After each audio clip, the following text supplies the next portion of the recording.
Hey, it's Courtney, and for my final paper, I decided to title it Social Distancing and How Society is Changing. So, originally, before the pandemic, my research site was Hudson Starbucks.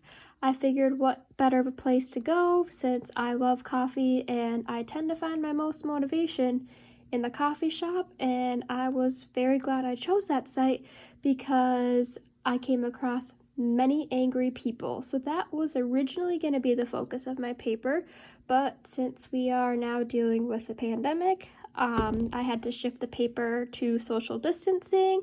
I was not able to go back to Starbucks since I'm now back home, but I incorporated what I have seen in society as a whole to kind of shift and see how that has changed nonverbal communication, which it has changed a lot. So to begin,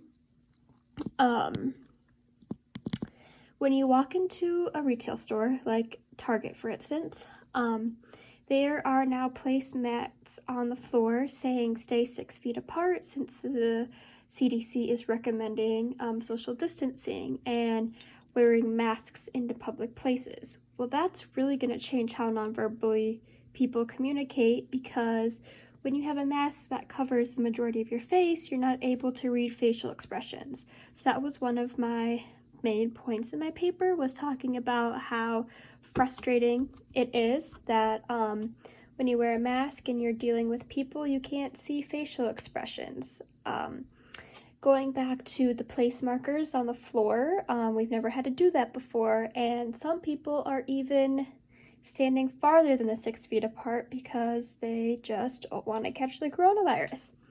And that's very interesting too, because then it looks like the lines are long. It takes twice as long to get through the check lanes, which people are pretty impatient, so that has a problem. That's problematic right there, since they have to wait longer in lines because there's other cleaning procedures and just the way people act. I shared a story in my paper when I was at the grocery store shopping with my mask and social distancing.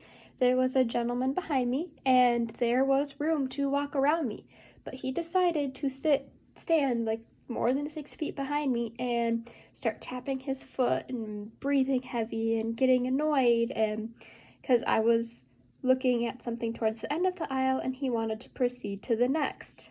I actually turned around and looked at him for a couple of seconds to see for sure what was going on, and I even actually asked him, I was like, hey, like, it's gonna take me a minute because I was texting my mom to see what for sure I needed to get, and he wouldn't even go around me because of this whole social distancing thing.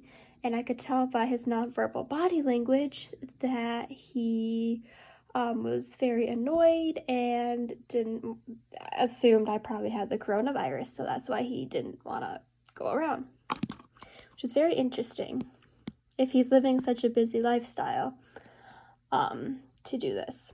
So that goes on to personal space. Personal space was a huge topic in my paper, just because that's kind of everything we're hearing about. That's the buzzword, 6 feet apart. There's mass panic. The stores have arrows directing people which way to walk.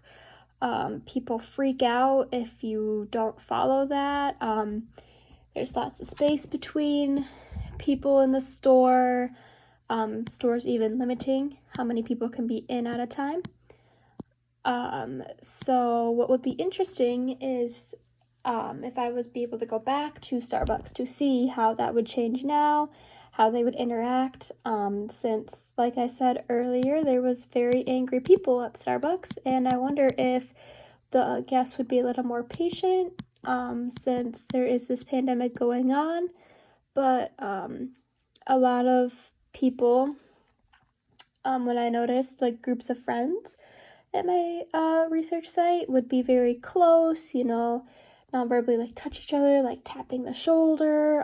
That would all go away now, and since people can't meet in groups, communicating via technology is the most important thing, and how to stay connected.